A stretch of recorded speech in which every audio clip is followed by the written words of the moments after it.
Hi friends, ಎಲ್ಲರಿಗೂ ನಮಸ್ಕಾರ. ನೀವು ನೋಡ್ತಾ ಇದ್ದೀರಾ ರವಿ ಎಲೆಕ್ಟ್ರಿಕಲ್ ಪ್ಲಂಬಿಂಗ್ ಚಾನಲ್. ಈ ವಿಡಿಯೋದಲ್ಲಿ ನೋಡೋಣ, ಸಿಂಪಲ್ ಆಗಿ ಒಂದು MTA ಕಟ್ ಆಗಿದೆ. ಕೋತಿಗಳು ಬಂದು MTA ತೆಗೆದು ಎಲ್ಲ ಕಟ್ ಮಾಡಿಬಿಟ್ಟು ಹೋಗಿದ್ದಾವೆ. ಸೊ ಅದನ್ನು ತೆಗೆದುಬಿಟ್ಟು ಯಾವ ಥರ ಹಾಕೋದನ್ನು ನೋಡೋಣ. ನೋಡಿ, ಈ ಥರ ಯಾವ MTA ಹೋಗಿರೋದನ್ನು ನಾನು ಬಿಚ್ತಾ ಇದ್ದೀನಿ. ಫಸ್ಟ್ ಇನ್ನೊಂದು ಬಿಚ್ಕೊಂಡು ಅದನ್ನು MTA ನಾನು ತೆಗಿತಾ ಇದ್ದೀನಿ. ತೆಗೆದುಬಿಟ್ಟು ಅದನ್ನು ನೋಡಿ, ಈ ಥರ ಇಲ್ಲಿ ಕ್ರ್ಯಾಕ್ ಆಗಿದೆ. ಅದು ನಿಮ್ಗೆ ಸರಿಯಾಗಿ ಕಾಣಿಸಿಲ್ಲ, ತೋರ್ಸೋಕ್ಕಾಗಲಿ. ಇಲ್ಲಿ ಸರಿಯಾಗಿ ಕ್ರ್ಯಾಕ್ ಆಗಿದೆ. ಇದು ಕ್ರ್ಯಾಕ್ ಆಗಿರೋದಕ್ಕೆ ತೆಗೆದುಬಿಟ್ಟು ಬೇರೆ ಹೊಸದು ಹಾಕ್ತಾ ಇದ್ದೀನಿ. ಹಾಕಬೇಕಾದ್ರೆ ಪೈಪು ಅದೇ ಇರ್ತದೆ, ಅದು ತೆಗೆದುಬಿಟ್ಟು ಕಟ್ಟಾಗಿರೋದನ್ನು ಇಲ್ಲಿ ಕರೆಕ್ಟಾಗಿ ಕಟ್ಟಾಗಿತ್ತು. ಇದನ್ನು ಹಳೆ ಪೇಸ್ಟ್ ಇರ್ತದೆ, ಆ ಪೇಸ್ಟನ್ನು ಕ್ಲೀನಾಗಿ ಉಜ್ಕೊಬೇಕು ಅಂದರೆ ನೋಡಿ, ಈ ಥರ ಪೇಸ್ಟ್ ಇರೋದೆಲ್ಲ ಕ್ಲೀನಾಗಿ ಉಜ್ಕೊಂಬಿಟ್ರೆ ನೆಕ್ಸ್ಟ್ ಹೊಸ ಫಿಟ್ಟಿಂಗ್ ಹಾಕಿದ್ರೆ ಅದಕ್ಕೇನು ತೊಂದರೆ ಆಗೋಲ್ಲ, ಕಲಿಸ್ಕೊಳಲ್ಲ, ಅಂದರೆ ಬಿಚ್ಕೊಳಲ್ಲ.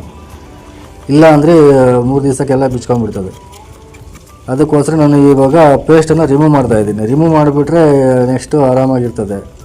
ಏನೋ ಕಲ್ಸ್ಕೊಂಡಿರುತ್ತೆ, ಬಿಚ್ಕೊಂಡಿರ್ತದೆ. ಆಯಿತು, ಅದನ್ನು ಕ್ಲೀನ್ ಮಾಡಿದ್ದಾಯಿತು. ಸೊ ಇವಾಗ ಇದಕ್ಕೆ ಟಬ್ಲಾನ್ ಟೇಪ್ ಸುತ್ಕೊತಾ ಇದ್ದೀನಿ. ನೋಡಿ, ಮತ್ತೆ ಟಬ್ಲಾನ್ ಟೇಪ್ ಸುತ್ಕೊಂಡಿದ್ದಾದಮೇಲೆ ಆ ಪೈಪನ್ನು ಹಂಗೆ ಜಾಯಿಂಟ್ ಮಾಡ್ತಾಯಿದ್ದೀನಿ. ಇರೋ ಪ್ಲೇಸಲ್ಲೇ ಹೊಸ MTA ತೆಗೆದುಬಿಟ್ಟು ಹಳೆ ತೆಗೆದುಬಿಟ್ಟು ಹೊಸದು MTA ಹಾಕ್ತಾಯಿದ್ದೀನಿ. ಹಾಕಿದ್ದಾಯಿತು. ನೋಡಿ, ಈ ಥರ ತೆಗಿಬೇಕಾದ್ರೆ ರಿಂಚ್ ಹಾಕೊಬೇಕಾಗಿತ್ತು. ಇವಾಗ ಇದನ್ನೇನು ರಿಂಚ್ ಹಾಕಬೇಕಾಗಿಲ್ಲ, ಬರೀ ಹ್ಯಾಂಡ್ ಟೈಟ್ ಮಾಡ್ತಾಯಿದ್ದೀನಿ ಅಷ್ಟೇ. ಬರೀ ಹ್ಯಾಂಡ್ ಟೈಟ್ ಮಾಡಿದ್ರೆ ಸಾಕು, ಇದನ್ನು ಸಾಕಾಗುತ್ತೆ. ಯಾಕಂದರೆ ಇದು ಜಾಸ್ತಿ ಟೈಟ್ ಮಾಡಬೇಕಾಗಿಲ್ಲ. ಓಕೆ ಫ್ರೆಂಡ್ಸ್, ನೆಕ್ಸ್ಟ್ ವಿಡಿಯೋದಲ್ಲಿ ಸಿಗೋಣ. ಬಾಯ್.